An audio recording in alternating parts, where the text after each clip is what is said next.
Hey guys, ShockerCyclone here. Sorry, it's been a while since I've recorded a video. Um, some things have kind of been happening in my personal life that I kind of had to hit the brakes for a couple weeks. Kind of health related and other things, but which I won't get into. Anyway, so when we last left off, just talked to this nice blue lady. Now we have to talk to this nice translucent blue lady. And let's see what she's got to say. Greetings and welcome to the Presidium. My name is Avina, and I am pleased to be your virtual guide throughout this level of the Citadel space station. So are you a person or a program? I am a fully interactive virtual intelligence, programmed to provide spontaneous guidance at predetermined locations of interest throughout this level of the Citadel. Cool. I may also be contacted through any of the Presidium VI terminals, should you require assistance. Give me the tour. You are standing at Presidium Tourism Terminal 1. On either side of this lobby are the embassies of the various Citadel races, along with CSEC headquarters. On the far end of this level, you can see the Citadel Tower, where the Council meets regularly to discuss matters of interstellar importance. I just moved the mic closer to my mouth, so hopefully it is not too loud. I want to know more about Citadel security. Citadel security serves as law enforcement for all regions of the Citadel, though the majority of officers serve in the wards. Executor Palin, a Turian, is the current head of CSEC, but individuals from virtually every species across Citadel space serve as officers beneath him. If you wish to learn more, Executor Palin's office is located in the CSEC headquarters just across the lobby. Okay. Tell me about the embassies. Each species in Citadel space important enough to be consulted on matters of galactic politics maintains an embassy on the Presidium. The Volus were the first non-council species to be granted an embassy, roughly 2,384 galactic standard years ago. As Citadel space has expanded, more embassies have been added. The most recently added embassy belongs to your own species, humanity. It was added 19 galactic standard years ago, despite some rather vocal opposition. Why were people trying to keep my species out? Some species felt humanity was given preferential treatment. It often takes a century or more before a new species is granted an embassy. The Council gave a great deal of thought to this matter. In the end, they decided humanity's impact on Citadel space was significant enough to warrant an embassy. Do you agree with their decision? I am not programmed to make that kind of qualified judgment. My code is limited to information and simple interaction simulations. How come the Volus were the first species given an embassy? In the early years following the formation of the Council, the Volus were, apart from the Asari and Solarians, the most populous and widespread species in Citadel space. They established many new colonies and trading outposts, and they petitioned the Council for a greater role in determining interstellar policy. In recognition of their work to expand interstellar trade and establish a standardized galactic economy, the Volus were granted an embassy here on the Citadel. Why weren't they made a council race? The Council races have extensive responsibilities. They must provide personnel and ships for the Citadel fleets. They often provide economic aid in times of disaster. It would be unfair to demand such an enormous burden of a species unable to meet these obligations. The embassies allow lesser species to have a voice on the Citadel. That's pretty damn arrogant. I apologize if my personality has offended you. Please submit all formal complaints in writing to the Citadel Tourist and Visitor Board. Do you know anything about specters? The term Spectre is derived from the branch of Special Tactics and Reconnaissance. Each Spectre agent is handpicked by the Council. Their primary role is preserving galactic stability and resolving volatile situations that cannot be handled through normal political channels. In this role, they are granted extraterritorial rights and jurisdictions. Spectres answer to no law or authority except the Council itself. So do whatever you want and get away with a badge. What can you tell me about the Citadel Council? Originally, the Council consisted of representatives from the Asari and Solarians. the two dominant species in Citadel space. Roughly 1,304 galactic standard years ago, Turians were invited to join the Council in recognition of the role they played during the Krogan Rebellion. Since then, the three Council races have worked together to ensure the peaceful coexistence of the galactic community, while preserving individual autonomy for each species. It can't be as simple as that. There must be problems somewhere in the system. I am not programmed to make that kind of qualified judgment.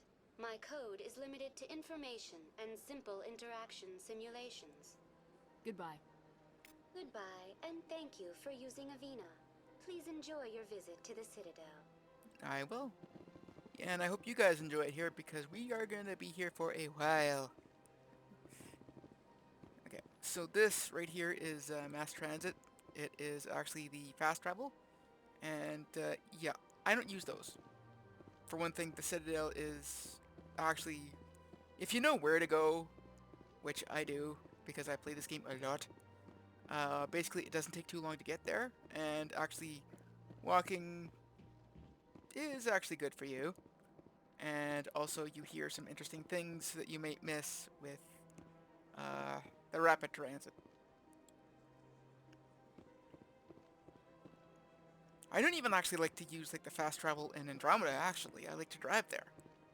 I mean, why give me a really cool car if they're not gonna, like, if I could just blink everywhere I want to go with it? Look at that bug thing over there. Yeah.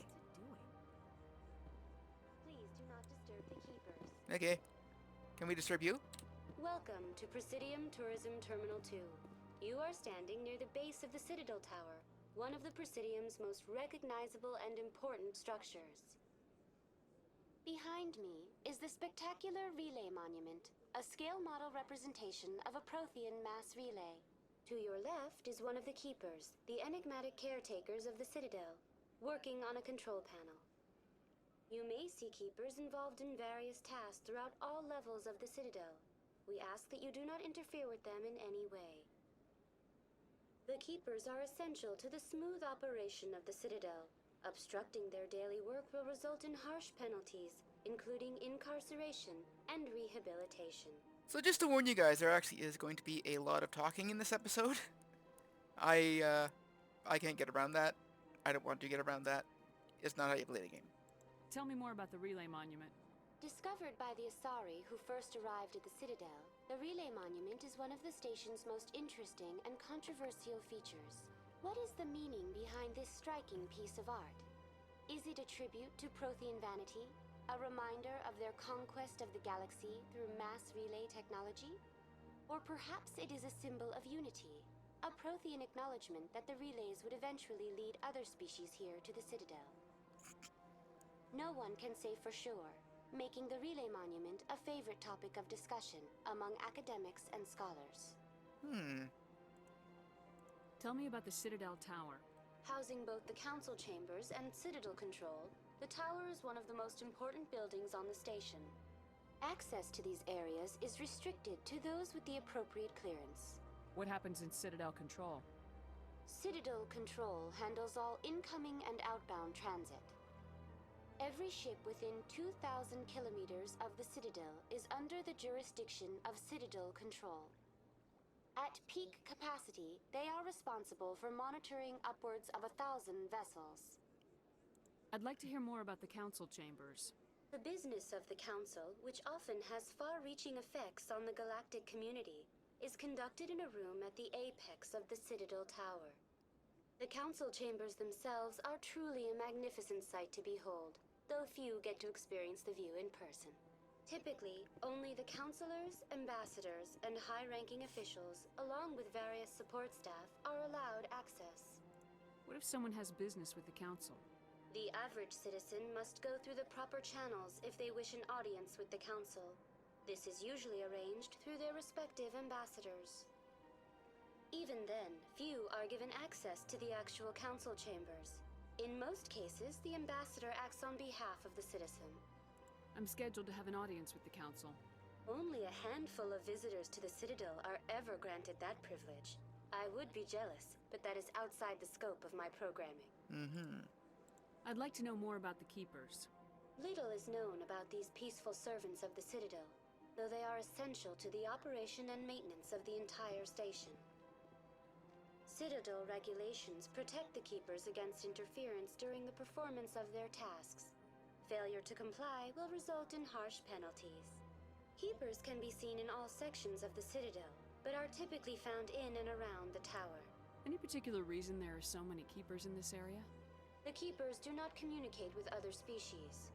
It is assumed, however, that the tower houses the Citadel's primary control systems. Many of the station's systems, such as navigation and life support, function automatically. It is believed the Keepers operate those systems from inside the tower's inaccessible core. The Keepers also make frequent appearances in the council chamber itself, though they appear to be just passing through on their way to some other destination. Okay. That's all for now. Thank you for using Avina. Have a pleasant day. And we leveled up. Okay. So... yeah, one for Vanguard. One more for Warp, which unlocks Barrier. And now one for Barrier, which now we can use Barrier, which is awesome. Okay, Ashley. One for Soldier. And...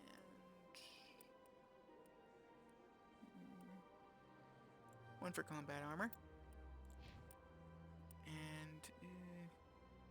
yeah, I kind of rushed into electronics, didn't I? But I kind of had to. So we'll go into your Sentinel. Okay, I am going to do one more thing. I've actually thought a lot about this. I've been playing Mass Effect 2 like this a lot. And it's like, you know what? Why should I... like, I barely actually use their powers when I need to. And it has cost me quite a bit, so I'm actually going to let them use their power from now on. Just willy-nilly. The thing is, like, Ashley doesn't really have any powers that she could really use besides, like, the defensive. He does, though. So now we're going to go all the way up here into the tower. And yes, it is our first elevator ride. Yay. So much talk about the elevators in this game. They're actually used as like a loading thing, but as computers got faster, it kind of got useless. And now it's just a long wait. The council isn't going to ask me any questions, are they? I doubt it. We've made our reports. Now we just have to trust Ambassador Udina. No, we don't, sir. Yeah. She doesn't like politicians, as she said in the previous episode. And he is all you do what you're told type guy.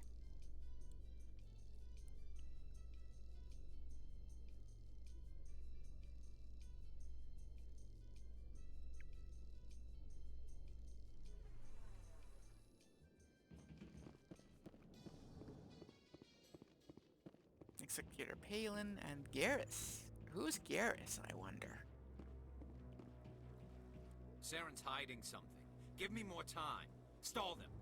Stall the council? Don't be ridiculous. Your investigation is over, Garrus.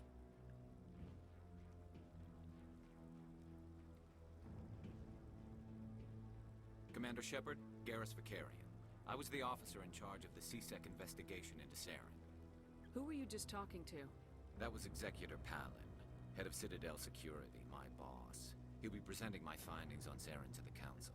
Did I just call him Executor Palin? Yeah. Sounds like you really want to bring him down. I don't trust him. Something about him rubs me the wrong way.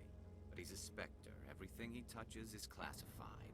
I can't find any hard evidence. I think the council's ready for us, Commander. Good luck, Shepard. Maybe they'll listen to you. Alright. So I'm not sure exactly how much I'm going to be recording today. I am planning on trying to get like 3 episodes a week up, like every Monday, Wednesday, and Friday. Today is actually a Wednesday, and I probably am not going to be uploading these, like this episode, until next Monday. Today's also Canada Day, by the way. I am Canadian, so yay for Canada. Also, today is also my cat's birthday, both of them. My cat that I've had since I moved into town is now 9, and the cat that my wife and I got before we got married is now 4. And he still acts like he's frickin' won.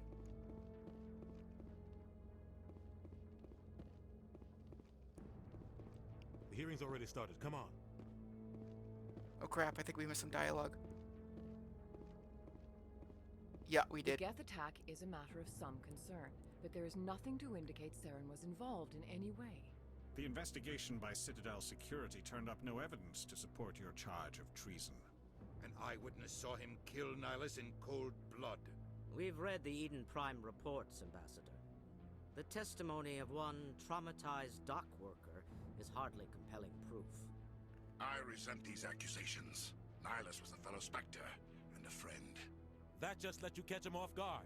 Captain Anderson, you always seem to be involved when humanity makes false charges against me. And this must be your protege, Commander Shepard.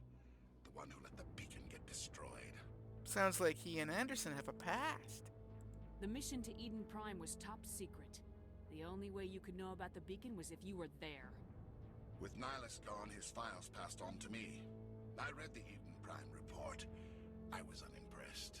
But what can you expect from a human? Saren despises humanity. That's why he attacked Eden Prime. Your species needs to learn its place, Shepard. You're not ready to join the Council. You're not even ready to join the Spectres. He has no right to say that. That's not his decision. Shepard's admission into the Spectres is not the purpose of this meeting. This meeting has no purpose. The humans are wasting your time, Counselor, and mine. Saren's hiding behind his position as a Spectre. You need to open your eyes. What we need is evidence. So far, we've seen nothing. There is still one outstanding issue. Commander Shepard's vision. It may have been triggered by the beacon. Are we allowing dreams into evidence now? How can I defend my innocence against this kind of testimony? I agree. Our judgment must be based on facts and evidence, not wild imaginings and reckless speculation. Do you have anything else to add, Commander Shepard? Meh. You've made your decision. I won't waste my breath.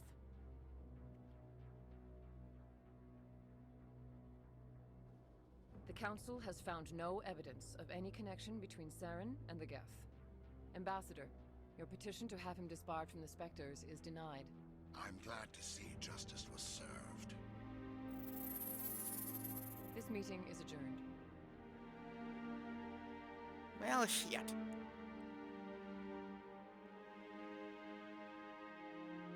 It would have been so easy to just get him kicked off like that. But no. It was a mistake bringing you into that hearing, Captain. You and Saren have too much history. It made the Council question our motives. I know Saren. He's working with the Geth for one reason. To exterminate the entire human race. Every colony we have is at risk. Every world we control is in danger. Even Earth isn't safe. So they do have history. Tell me about this history between you and Saren. I worked with him on a mission a long time ago. Things went bad. Real bad. We shouldn't talk about this here. But I know what he's like. And he has to be stopped. What's our next step? As a Spectre, he's virtually untouchable. We need to find some way to expose him. What about Garrus, that CSEC investigator? We saw him arguing with the Executor. That's right. He was asking for more time to finish his report. Seems like he was close to finding something on Saren. Any idea where we could find him? I have a contact in CSEC who can help us track Garrus down. His name is Harkin. Forget it. They suspended Harkin last month, drinking on the job. I won't waste my time with that loser. You won't have to. I don't want the Council using your past history with Saren as an excuse to ignore anything we turn up. Shepard will handle this. You can't just cut Captain Anderson out of this investigation. The Ambassador's right. I need to step aside. I need to take care of some business. Captain, meet me in my office later. Harkin's probably getting drunk at Cora's Den. It's a dingy little club in the lower section of the wards. I thought you said he was a drunken loser. Couldn't hurt to go talk to him. Just be careful. I wouldn't call him reliable. Yeah, tell me more about you and Saren, please. You and Saren have a history. What happened? About 20 years ago, I was part of a mission in the Skillian Verge. I was working with Saren to find and remove a known terrorist threat. Saren eliminated his target, but a lot of people died along the way. innocent people. And the official records just covered it all up. But I saw how he operates. No conscience. No hesitation. He'd kill 1,000 innocent civilians to end a war without a second thought. Killing innocents doesn't end wars. It causes them. I know how the world works, Commander. Do you?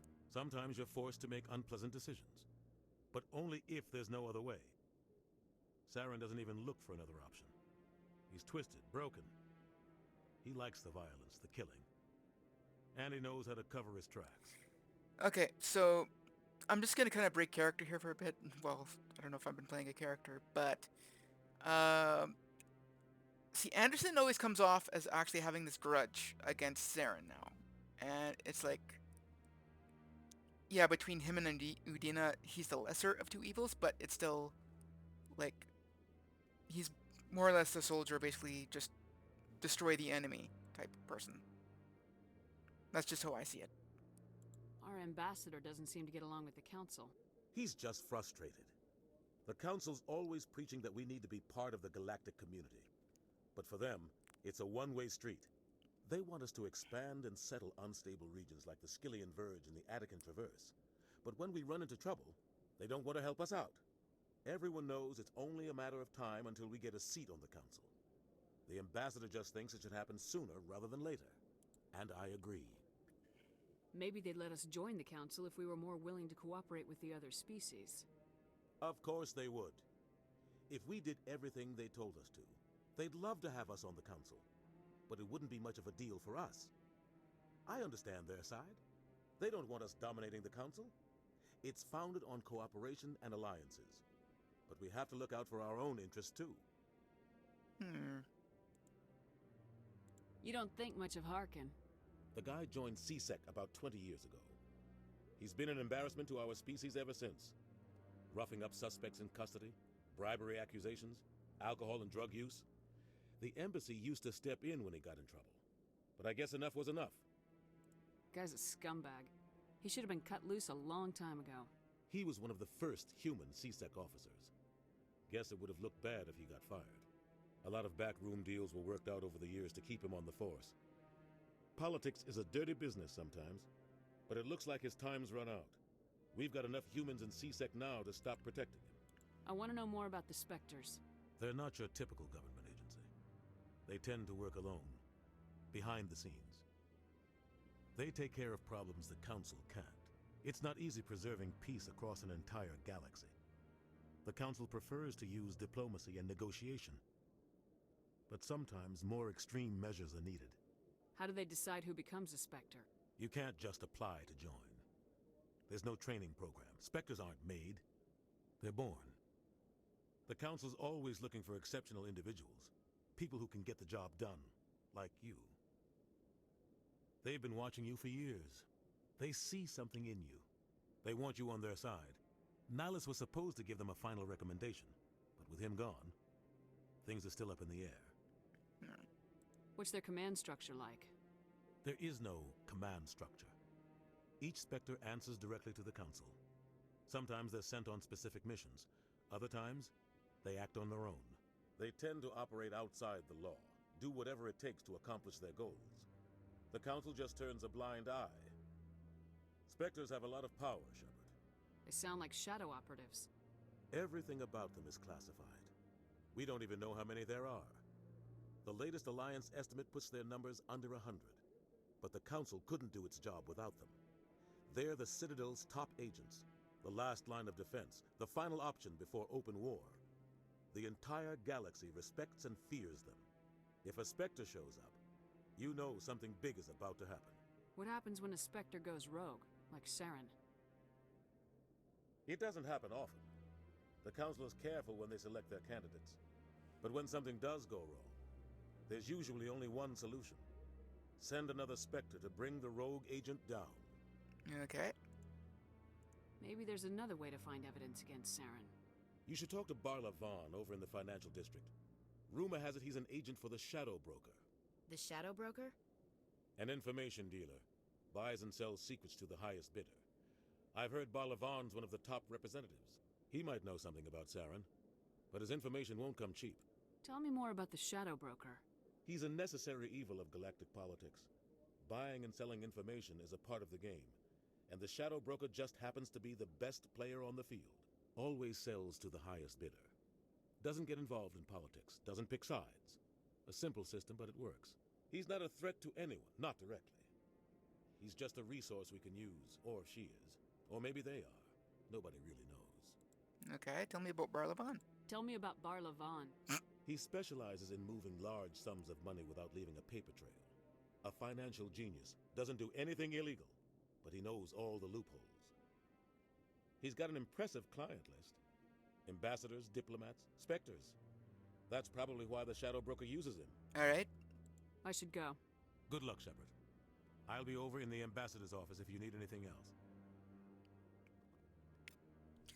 All right, well, I think that's going to be the end of this episode. I know it was like another short one, though I think it was like 25 minutes. I'm not exactly sure. I'm still going to be recording after this, and yeah, we did actually lose a little bit of dialogue, because if we pass by these two guys who are having a conversation, we get to overhear it. And now we're going to overhear the second part, which is going to leave it kind of weird context. Anyway, guys, this is ShockerCyclone signing off. Please like and comment on this video, and subscribe to my channel if you aren't. It would really help me out quite a bit. Thanks a lot, guys. See you next time. Goodbye. Happy Canada Day.